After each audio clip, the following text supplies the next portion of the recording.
vous propose de partir sur les traces d'un animal mythique, légendaire, le vautour fauve, car oui, il y en a en Suisse. Et grâce à, vous le voyez derrière moi, Thierry Guillaume, qui est un passionné de montagne et d'ornithologie, eh bien on se trouve sous un dortoir de vautours. La montagne s'appelle le Schafberg, on est dans les Alpes bernoises, mais croyez pas qu'on arrive au pied de cette montagne facilement.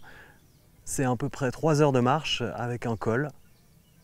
Mais quel panorama, quel spectacle, et les vautours sont au rendez-vous.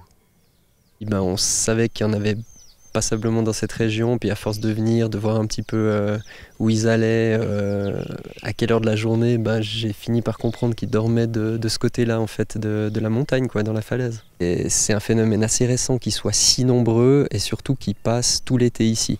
Il y a de ça encore 10-20 ans, il y avait des observations régulières, mais c'était plus des individus isolés, plutôt en mai-juin. C'était vraiment des individus qui se promenaient, mais qui restaient pas là.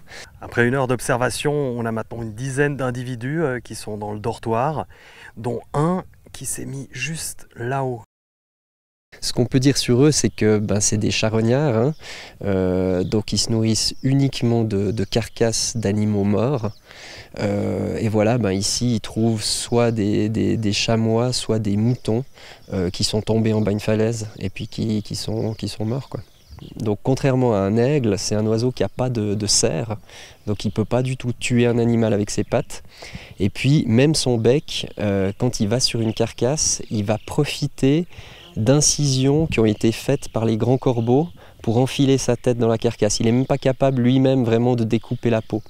Donc il n'est pas équipé pour tuer un animal vivant en pleine possession de ses moyens, quoi.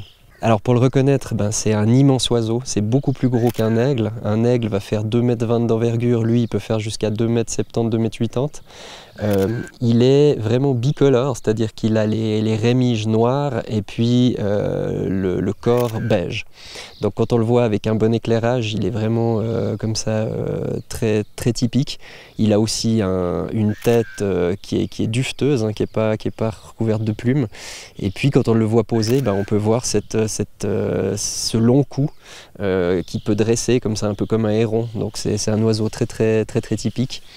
Et puis il se promène en bande, quoi. Donc voilà, là typiquement on en voyait 20 qui prenaient un ascendant tout à l'heure.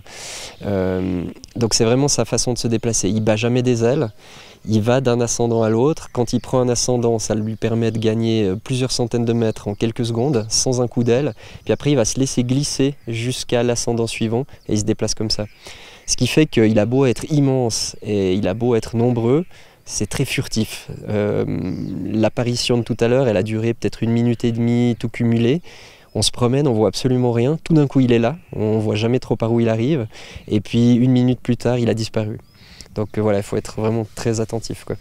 Opération réussie, on a vu les vautours et surtout on les a vus dans une position un peu plus compliquée à observer, c'est-à-dire quand ils atterrissent et quand ils se reposent.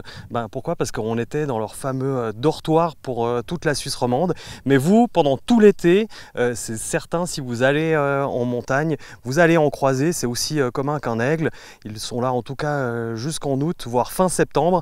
Donc n'oubliez pas vos jumelles et regardez en l'air.